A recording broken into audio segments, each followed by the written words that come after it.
সুপ্রিয় বন্ধুরা, আজকে আমি আপনাদের যে মন্দিরটা এই স্ক্রিনে প্রদর্শন করতেছি, মানে অসাধারণ একটি মন্দির, দৃষ্টিনন্দন একটি মন্দির। আসলে এই মন্দির সম্পর্কে আমি আপনাদের বিস্তারিত জানাবো।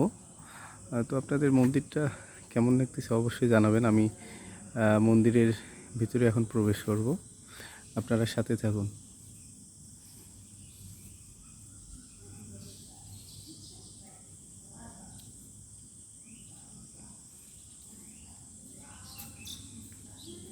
মন্দিরের প্রবেশদ্বার সত্যি অসাধারণ। আসলে ভিতরে আসলে আসলে অন্যরকম একটা অনুভূতি, মানে অনুভূতি হয় যে আসলে খুবই খুবই সুন্দর একটি মন্দির। আসলে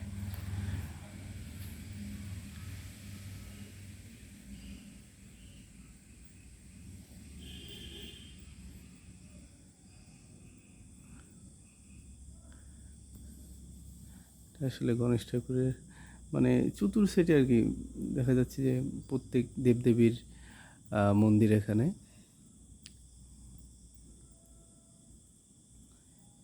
এটা হচ্ছে বেল আমলা 12 শিবালয় মন্দির, পাঁচবিবি, জয়পুরহাট।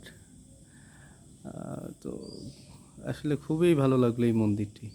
আপনারা দেখুন, হয়তো আপনাদেরও মানে ভালো লাগবে অবশ্যই। যারা সনাতন ধর্মাবলম্বী আছেন বা অবশ্যই আপনাদের এই মন্দির ভালো লাগবে। আসলে এই মন্দিরের মানে মন্দিরের ভিতর প্রবেশ করতেই মানে অন্যরকম একটা আসলে অনুভূতি মানে আসলো আর কি, অনুভূত হলো।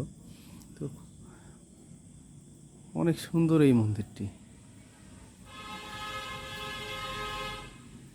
12 শিবালয় মন্দির।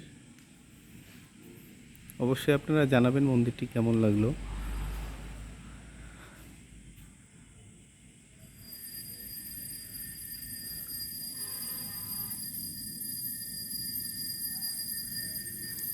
পূজা হচ্ছে সামনে, কালী মন্দির।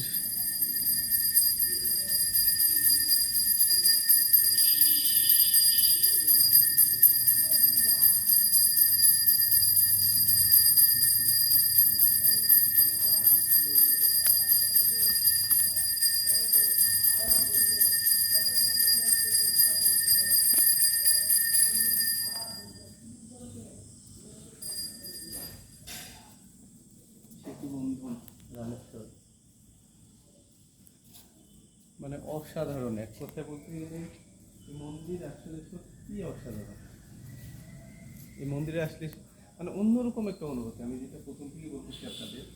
এই মন্দিরে আসলে আসলে মানে ভিতরে প্রবেশ করতে অন্যরকম একটা আসলে অনুভূতি হয়। আপনারা দেখুন মন্দিরের যে কারুকার্য, বেলামলা 12 শিবালয় মন্দির, সামনে রাধা গোবিন্দ বিগ্রহ আমাদের, এবং মন্দিরের চতুর্থ সাইডে বিভিন্ন